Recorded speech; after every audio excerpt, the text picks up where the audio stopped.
We're back now with day 3 of Where in the World is Matt Lauer in the magical nation of Laos in Southeast Asia. Most Americans have probably heard of the Mekong River because, of course, they were paying attention during the Vietnam War. It flows through 6 southeastern Asian countries, but its bountiful waters flow through more of Laos than any other nation, and that's why this country is often called the Jewel of the Mekong. NBC's Peter Alexander has traveled with us here to Laos, and he also had a chance to travel down the Mekong, which had to be quite an experience. Yeah, it was quite a trip. No indoor plumbing, we can say that much for certain. Thanks for sharing that. But it was remarkable. I mean, you really can't overstate the importance of the Mekong River to what is a landlocked nation in Laos. 2/3 of the population here either lives along the Mekong or along one of its tributaries. And to experience what a lot of people here refer to as the real Laos, we took what was certainly a unique adventure.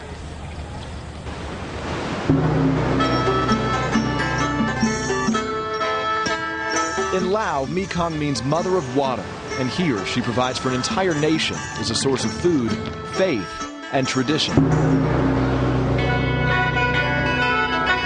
We embarked on a 2-day journey. Our tour guide, Sak, was born and raised along the Mekong. Okay, now Peter, you can see the water now, so now the Mekong River is very loaded. This is the dry season. The river is too shallow for any commercial ships. Instead, it's used mostly by what are essentially water taxis like this one that ferry visitors between the villages and cities that line the river's banks. Our first stop, what the locals call King's Island. This island used to be a retreat for the last king of Laos. Yes. But you were saying not a lot of people will come here because they're afraid that it's inhabited by spirits. So people come to this temple to ask the spirits to protect them while they travel on the Mekong. Those Buddhist beliefs are celebrated along the Mekong, like at Paku, where limestone caves hold more than 4,000 carvings of the Buddha.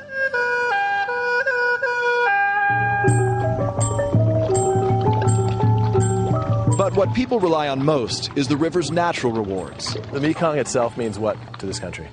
The Mekong, it means really it's the lifeblood of the country. You know, New Yorker Stephen Shapani moved here a decade ago and now heads the Mekong Tourism Development Project. He says the Lao refer to the Mekong as their breadbasket, providing both fish and fertile ground to grow crops. We go to the supermarket and there's rice and there's meat and there's fish and there's vegetables and who knows where it came from. Here, you wake up, you walk out of your house, you come down to the Mekong riverbank, and that's it. That's your supermarket.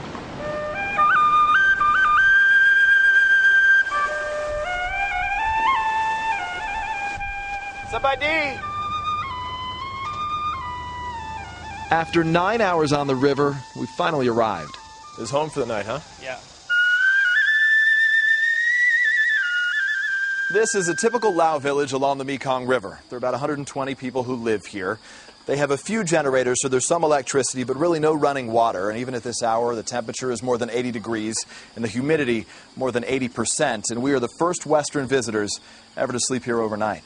We sat down for a traditional Lao dinner. Sticky rice, yeah, sticky rice, eggs, cucumber, and this is pork. And what's that? And that's like insect. Insects. Yeah. So it's pork and insects. Yes. Okay. Sun Sep, the Lao say. Bon appetit. Our sleeping for tonight. This is where we sleep tonight. Yeah, that's. So thank you. So you put the mattresses, and I imagine we need mosquito nets too.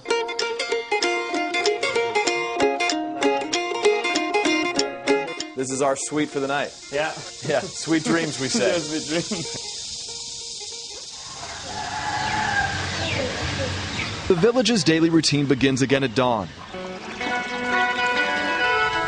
A rugged life, as we witnessed, relying both on one another